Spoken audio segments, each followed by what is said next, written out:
Assalamualaikum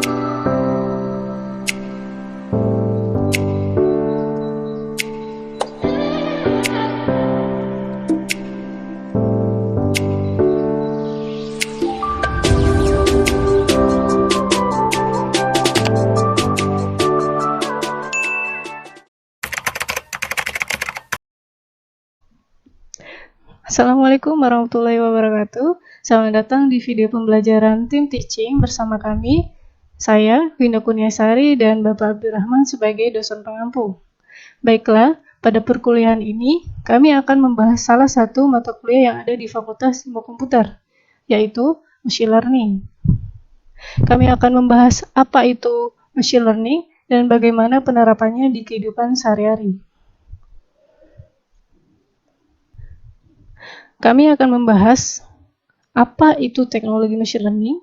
Teknologi machine learning adalah mesin yang dikembangkan untuk bisa belajar dengan sendirinya tanpa arahan dari penggunanya. Pembelajaran mesin dikembangkan berdasarkan disiplin ilmu lainnya, seperti statistika, matematika, dan data mining, sehingga mesin dapat belajar dengan menganalisa data tanpa perlu diprogram ulang atau diperintah.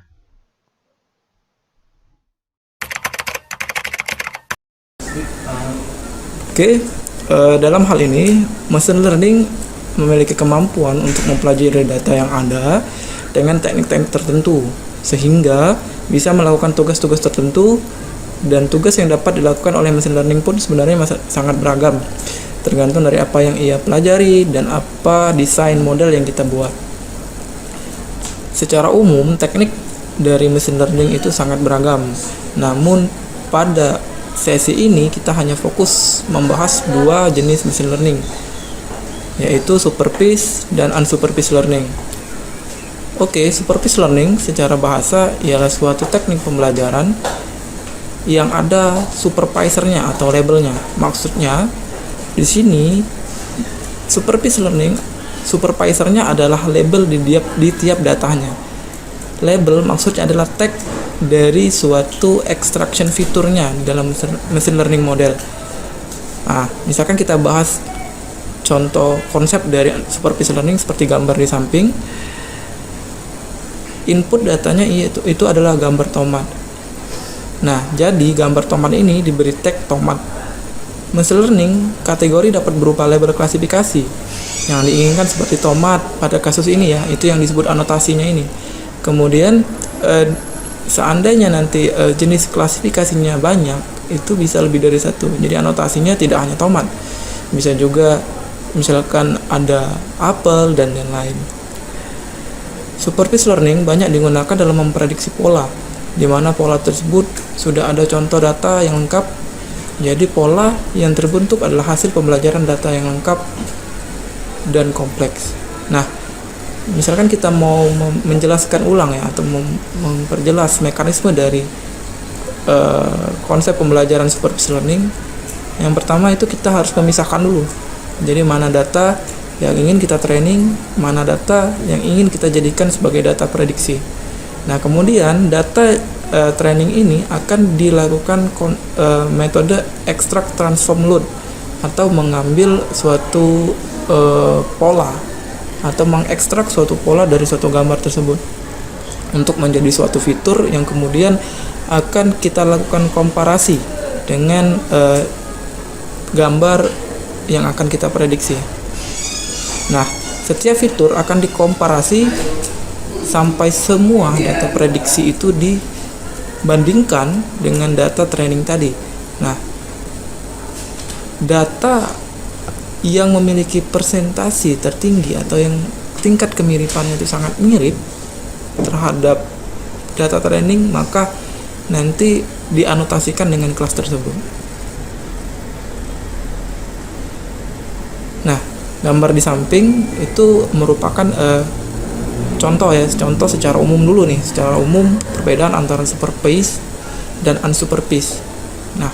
Jadi kalau supervised itu dia sudah tingkatannya itu mengklasifikasikan. Jadi ada input data berupa itu berapa nilai-nilai ekstrak atau fitur yang sudah kita ekstrak dari data tersebut, kemudian kita sudah mengklasifikasikannya sesuai dengan label atau tag yang kita inginkan. Beda halnya dengan unsupervised learning, dia hanya mengelompokkan nilai-nilai input fitur tadi berdasarkan kelas. Jadi dia dibagi misalkan nilai 1 sampai 10 itu masuk klaster 1. Dia jadi hanya sampai mengklasterkan.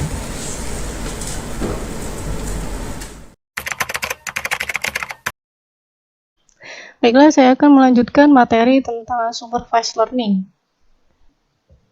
Teknik unsupervised learning merupakan teknik yang bisa kita terapkan pada machine learning yang digunakan pada data yang tidak memiliki informasi yang bisa diterapkan secara langsung. Diharapkan teknik ini dapat membantu menemukan struktur atau pola tersembunyi pada data yang tidak memiliki label. Unsupervised learning sedikit berbeda dengan supervised learning yang telah dijelaskan oleh Bapak Abdurrahman tadi. Kita tidak memiliki data apapun yang akan dijadikan acuan sebelumnya. Misalkan, saya belum pernah mendownload film sama sekali. Akan tetapi, pada suatu waktu saya akan mendownload film dan ingin membaginya ke dalam beberapa kategori agar mudah untuk ditemukan. Nah, tentunya saya akan mengidentifikasi film-film tadi yang mana yang serupa atau mirip.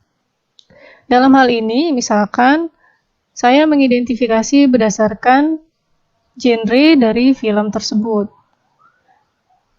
Nah, misalkan saya mempunyai atau setelah mendownload film The Conjuring, maka saya akan menyimpan film The Conjuring tadi pada kategori film horor. Dan selanjutnya, misalnya ada film kategori horor, komedi, romance, maka saya akan membagi berdasarkan genre film tersebut.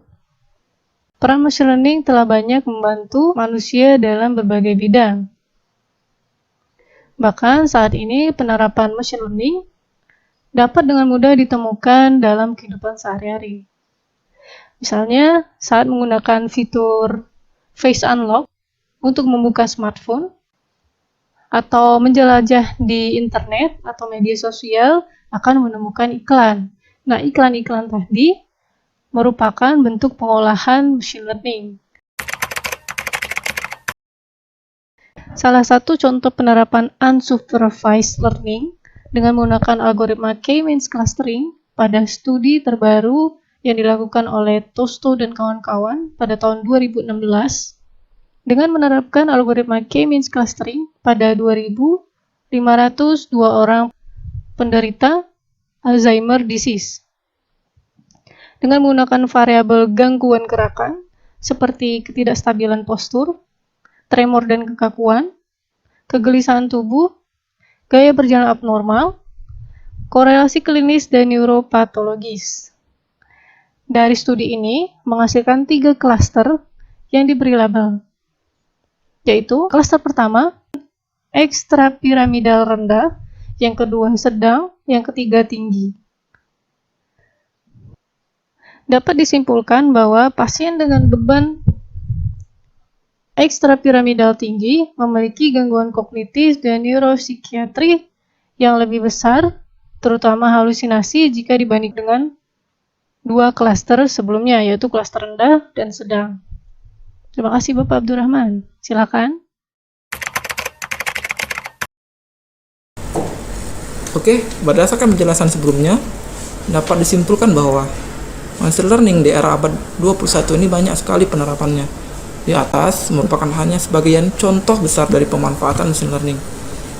Machine learning sudah merambah di setiap bidang seperti medis, perbankan, serta sektor pertanian bahkan peternakan.